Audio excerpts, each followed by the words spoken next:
చాలామంది దేవుని పని అంటేనేమో వెనకడుగు వేస్తారు.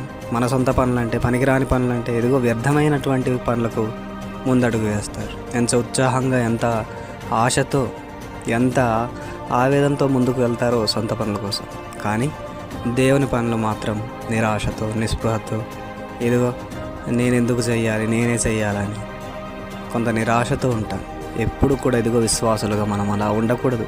దేవుని కోసం ముందడుగు వేయాలి. దేవుని పనుల కోసం, దేవుని యొక్క రాజు సువార్త కోసం, ఆయన యొక్క ఉన్నతమైనటువంటి ఇదిగో చిత్తాన్ని నెరవేర్చడం కోసం ఎప్పుడు మనం ఉత్సాహంగా ముందుకుండాలి. మన సొంత పనులు లేదంటే మన సొంత కార్యాలు చూసుకోవడానికి వెనకడుగు వేయాలి. కానీ ఈరోజు మనమందరము భిన్నంగా ఉన్నాం. ఎప్పుడు కూడా క్రైస్తవులుగా దేవునికి మొదటి స్థానాన్ని ఇవ్వాలి, మన సొంత పనులకు తర్వాత స్థానాన్ని ఇవ్వాలి. ఎంతమంది అలా ఉన్నారో ఒకసారి పరీక్షించుకోండి. Praise the Lord. God bless you.